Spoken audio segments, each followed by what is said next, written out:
तो guys welcome back to Wasim की class. Wasim भाई, व्हाट अ डे। मैं तो आरसीबी फैन हूँ, आप मेरे चेहरे पे बोल ही रहे हैं कि इतनी मुस्कान आई है। आप फॉर्मर आरसीबी जी। प्लेयर हैं। कैसी फीलिंग है आपकी जब आप देखते हो आपकी फॉर्मर टीम ऐसे क्लच परफॉर्मेंस दे रही है, क्वालिफायर में ऐसी परफॉर्मेंस देना? पहला रिएक्शन आपका? नहीं, बहुत ऑलमोस्ट मुझे ऐसा लगता है कि परफेक्ट गेम खेला है बिल्कुल। आरसीबी ने।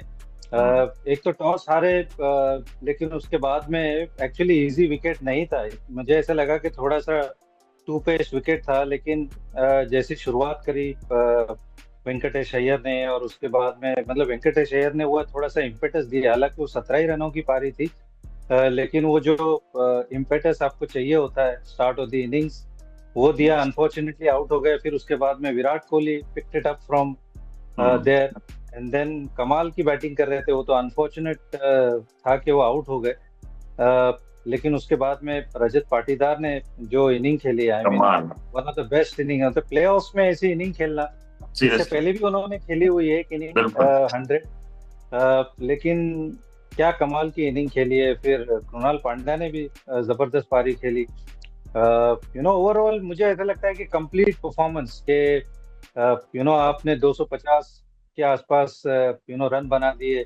फिर एक तरह से एनालाइट कर दिया गुजरात टाइटंस की बैटिंग को। और ये बात तो हम बार बार ही करते आ रहे हैं कि प्लेऑफ्स में पता चलेगा कि भैया ये टॉप थ्री वो प्रेशर उठा पाएंगे कि नहीं उठा पाएंगे। तो सीरियसली। अगेन यू नो वो टॉप थ्री आउट हो गए। ये स्कोर भी बहुत बड़ा था। I mean we should not be criticising them, because ये टॉप थ्री के कंधों पे एक्चुअली इनकी बैटिंग है, और उन्होंने उस कंधों पे इनको नंबर 2 स्पॉट तक भी लेकर आया है। बिल्कुल। तो but I I think it's too much to ask कि भैया ये वाले मैच के अंदर यू एक्सपेक्ट कि भैया शुभमन या साई सुदर्शन या जॉस बटलर उनको ये वाला मैच भी जिता दे। But lot of credit needs to go to RCB कि how well they have played in such a crunch game. आपने पाटीदार का वसीम भाई जिक्र किया, तो प्लेऑफ में उनका रिकॉर्ड में देख रहा था तो 90 प्लस का एवरेज है, 190 का हम्म। स्ट्राइक रेट है, 6 मैचेस में 245 रन। और मैं ये रिकॉर्ड इसलिए बता रहा हूँ, देखो रिकॉर्ड तो बनते हैं टूटने के लिए, लेकिन बड़े मैचेस में क्लच परफॉर्मेंस देना ये बताता है मेंटली कितने स्ट्रांग है। 2022 वाली एलिमिनेटर वाली इनिंग अगेंस्ट एलएसजी, और चाहे आज और इससे जी। पहले भी प्लेऑफ में कमाल परफॉर्मेंस दिया है। तो मुझे तो वसीम भाई ये हम लोग, आप पहले तो बड़ी तारीफ कर चुके हैं रजत की, कि रजत दोबारा डिजर्व करता है वो पैकिंग ऑर्डर, जो लंबी लाइन लगी हुई है ना, कि अब मेरा नंबर कब आएगा हिंदुस्तान की टीम में। व्हाइट बॉल की बात कर रहा हूँ अभी मैं रजत के लिए भी। तो रजत ने आज वसीम भाई एक शॉट मारा ऑफ स्टंप के पॉइंट के ऊपर, छक्का मारा, जो आई थिंक रबाडा था, हम्म। कौन था, मैं नाम बोल रहा हूँ, मतलब वो तो जो ऑन जो अगर आपने आपने अगर देखा वसीम भाई, that had to be one of the shot the hmm. Tournament. कितनी स्किल है, और without slogging, proper cricketing shot. नहीं, उनको मतलब बैटिंग करते हुए देख के उनको लगता नहीं कि वो स्लॉग कर रहे हैं। मतलब बड़ी अच्छी लेंथ बॉल को सीरियसली। पिकअप करते हैं। स्पिन के अगेंस्ट तो हमने देखा ही हुआ है, लेकिन इस सीजन थोड़ा फास्ट बॉलिंग को जैसे छक्के मार रहे हैं वो, मुझे लगता है कि उनका गेम वहां पे इम्प्रूव हुआ है कि वो फास्ट बॉलिंग को, दूर की लेंथ को छक्के मारना और कंसिस्टेंटली मारना फर्स्ट ऑफ ऑल।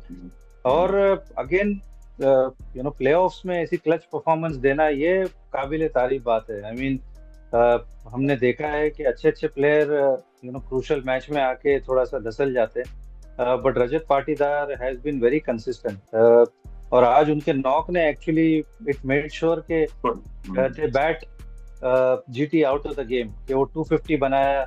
और उसके बाद में 280 के स्ट्राइक रेट पर रन बनाना, मतलब सीरियसली। ये मामूली बात नहीं है सच बताऊं तो। इतने, और विकेट थोड़ा सा टू पेस था। अगेन आप जीटी की बैटिंग देखो, आपको समझ में आता है कि भैया, हालांकि सेकेंड हाफ में जनरली हम यही बोलते हैं कि विकेट अच्छी हो जाती है, बट वो विकेट टू पेस था। तो उस यस। विकेट पे पहली बात इतना बड़ा स्कोर बनाना, रजत पाटीदार का इतनी कमाल की इनिंग खेलना वाज आउटस्टैंडिंग। मतलब एक तरह से कंप्लीट गेम आरसीबी ने खेला है। और जैसा खेल रही है, मुझे ऐसा लगता है कि अपना टाइटल डिफेंड करने की बड़ी दावेदार लग रही है। मतलब 2-on-2 होने की संभावना ज्यादा है, मतलब किसी मतलब जमाने। कोई ऐसा हाँ। परफॉर्मेंस अगर दे तो बिल्कुल। देन व्हाट हाँ। Do you expect. हाँ, सीरियसली। आप और क्या बोलोगे। सीरियसली। आपने एक तो लीग में आपने 10 मैचेस जीते हैं, उसके बाद आप क्वालिफायर वन में आके ऐसी परफॉर्मेंस दे रहे हो, तो व्हाट डू यू एक्सपेक्ट। हम अगर खुदा ना खास्ता आरसीबी हारती है तो it will be a shock, क्योंकि मुझे सीरियसली, लगता है going into the finals you are favourites to live the trophy again.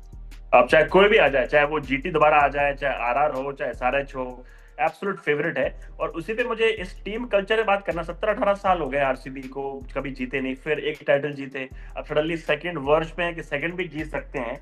किसी जमाने में वसीम भाई एज अ व्यूअर बाहर से लगता था चेन्नई को देख के, मुंबई को देख के कि यार ये टीमें हैं, बड़े मैचेस में ये परफॉर्म करती है, इनके पास वो प्लेयर हैं और किसी एक प्लेयर पे डिपेंडेंट नहीं है। जो आरसीबी सफर कर रहा था, अरे गेल जिता देगा, एबी जिता देगा, विराट जिता देगा, लेकिन इस टूर्नामेंट उठा के देख लो आप, ऑलमोस्ट सब ने परफॉर्मेंस दिया है। मतलब हीरो, डिफरेंट हीरो रहे हैं, कभी भूवी रहा है, कभी हेजलवुड रहा है, देवदत्त पडिक्कल ने मैच जिताया आपको, सॉल्ट ने जिताए हैं।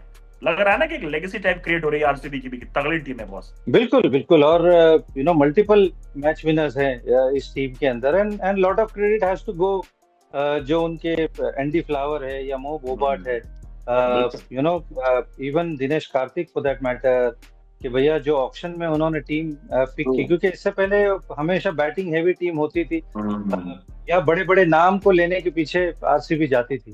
बिल्कुल। बहुत सारे ऐसे प्लेयर आरसीबी में आए हैं जो यहाँ से निकल के बाहर जाके अच्छा परफॉर्म किया, बट आई थिंक वो 2 साल पहले उन्होंने जो टीम चुनी और जिस तरह के प्लेयर्स चुने, आई थिंक दे स्पॉटेड कि कौन सी जगह पे उनको प्लेयर्स चाहिए। जितेश को लेकर आए, देवदत्त पडिक्कल को एज ए लेफ्ट हैंडर लेकर आए, फिल सॉल्ट को लेकर आए, जिस तरह की टीम बनाए, Josh Hazlewood, I don't understand कि सीएसके ने उनको क्यों छोड़ा, बट बिल्कुल।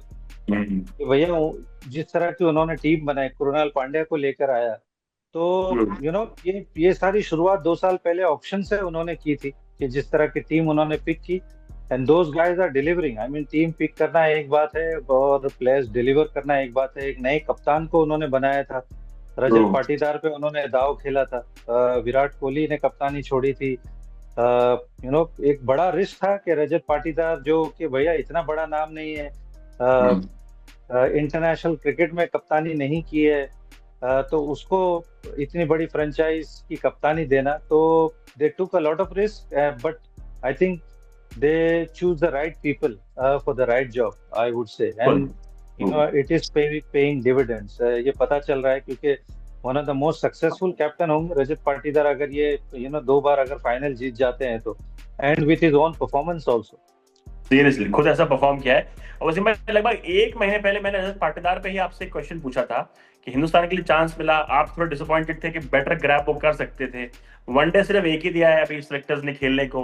अभी जो इस आईपीएल में परफॉर्मेंस इन्होंने किया है, डू यू सी कि ये रेस में है हिंदुस्तान के कमबैक को लेके, स्पेशली बड़े मैच में परफॉर्म करना, और जो जिस टाइप ऑफ स्किल सेट दिखा रहे हैं while playing, do you see him making a comeback कभी हिंदुस्तान के लिए अपने यहाँ, कि अभी आई बहुत थिंक दूर इनका है? नाम चलना चाहिए, टू बी ऑनेस्ट, जी। क्योंकि आईपीएल अगर ये सेकंड ट्रॉफी जिताते हैं तो, और उन्होंने परफॉर्मेंस भी किया है, इस सीजन ऑलमोस्ट मेरे ख्याल से 500 रन के आसपास वो आ गए हैं अभी, और आईपीएल सबसे बड़ा प्लेटफॉर्म है, मेरे हिसाब से इंडियन टीम वहीं से सिलेक्ट होती है, इसमें कोई छुपी हुई बात नहीं है।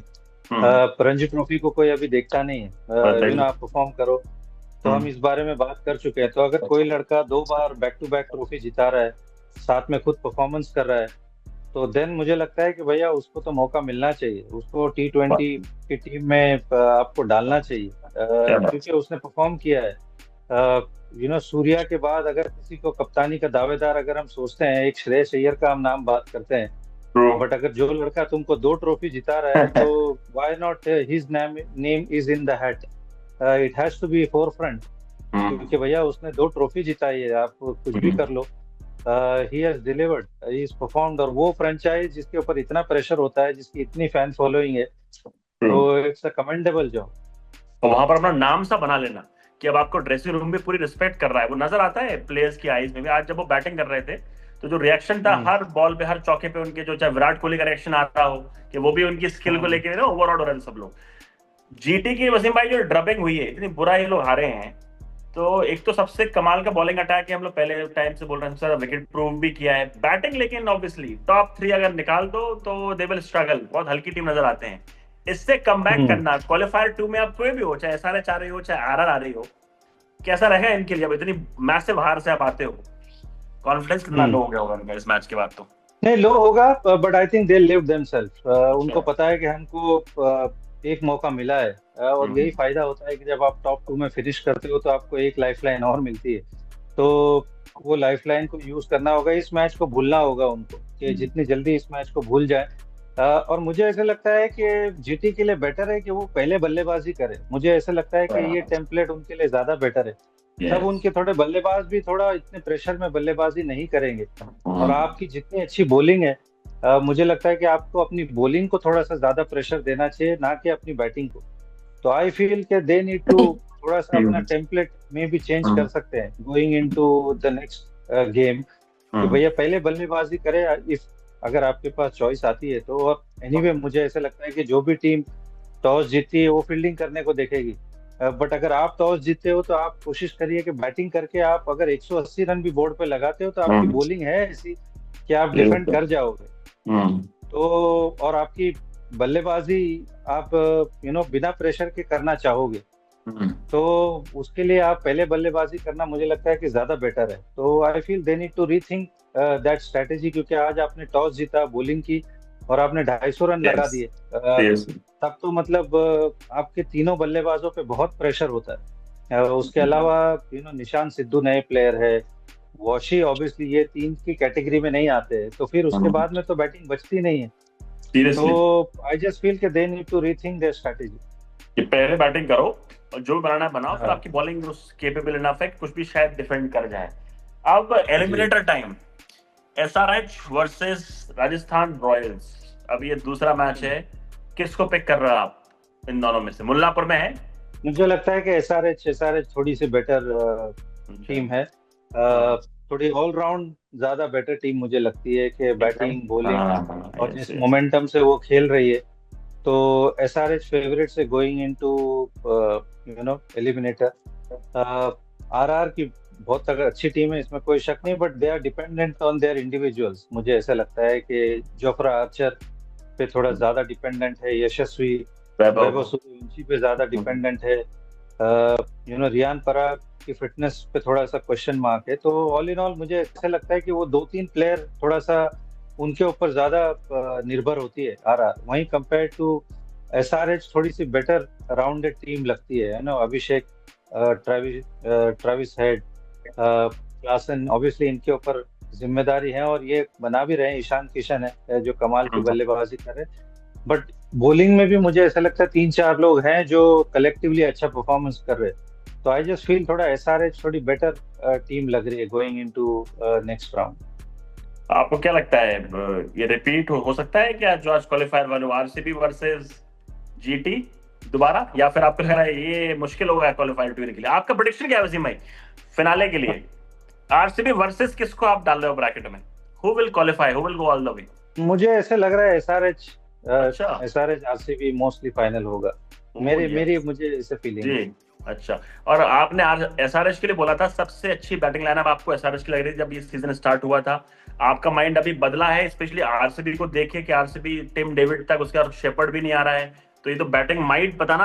अभी भी आप बैटिंग में किसको ज्यादा नंबर दोगे, आरसीबी और ये एसआरएच? नहीं, मुझे लगता है डेप्थ थोड़ी सी आरसीबी के पास है। लेकिन जो अगर वो तीन चार लोग अगर चल पड़े, आई मीन अभिषेक और ट्रेविस हेड की जो जोड़ी अगर खेल गई पावर प्ले या most of the power play, तो जी फिर जी। वो अच्छे अच्छे गेंदबाजों को लगा देते हैं लाइन पे। तो यू नो वो प्रेशर समझ में आएगा, क्योंकि आप देखिए कि जो लास्ट लीग मैच था उसमें भी वही देखने को मिला था कि भुवी और हेजलवुड पे जो उन्होंने प्रेशर डाला, सीरियसली। आउट बैट कर दिया था उस मैच में। तो ट्रू। एनीवे वो लीग मैच था, अब ये जो होगा वो एलिमिनेटर टू होगा। अगर इफ एट ऑल एसआरएच वहां तक पहुंचती है तो आई just feel it will be different pressure. But थोड़ा सा ऐसा लगता है कि आरसीबी की डेप्थ थोड़ी बैटिंग में ज्यादा है बिल्कुल। Compare to SRH. SRH obviously Travis शेख पे बहुत डिपेंड करती है, ईशान और हंड्रेड क्लासन क्लास है। पे डिपेंड करती है। हाँ, और उसके बाद में फिर थोड़ा सा क्वेश्चन मार्क है, वो नीतीश रेड्डी, सलील अरोरा, स्मरण, ये बिल्कुल। थोड़े से you don't know what you going to get. But अगर वो बिल्कुल। ऊपर वाले अगर खेल गए तो फिर वो तो फिर आपको फिर आउट तो बैट कर देते हैं। सीरियसली। हाँ। लेकिन हाँ तो वसीम भाई, वही जो आप बोले डेप्थ की बात आप कर रहे हो, तो आरसीबी का पूरा बैटिंग लाइनअप आप देखो, एक तो फॉर्म में आ गया है, और शेफर्ड जैसा बैट्समैन टिम डेविड आ रहा है 6-7-8 पे, तो वो कमाल। और कृणाल पांड्या को सही यूज करते हैं लोग एज अ फ्लोटर, ऊपर कर लेते तो बैटिंग लाइनअप लंबी हो जाती है। तो एज एन जी। आरसीबी फैन सब लोग सेलिब्रेट कर रहे हैं। मैं अब टी शर्ट नहीं पहनूंगा दोबारा गलती से वो वाली जीटी। ये जीटी का बुरा हाल इसीलिए हुआ है कि मैंने 2 दिन वो टी शर्ट पहन ली। अब नहीं पहनने का वो टी शर्ट, अब सीधे आरसीबी दोबारा बैक टू बेसिक्स। वसीम भाई मिलते हैं अब एलिमिनेटर के बाद। और अब कोई फर्क नहीं पड़ता, कोई भी जीते, आपकी पंजाब नहीं है, हमारे आरसीबी फाइनल पहुंच गई, अब जो भी जीते क्रिकेट की जीत होनी चाहिए। पंजाब ठीक है वसीम भाई, सी यू। ठीक है।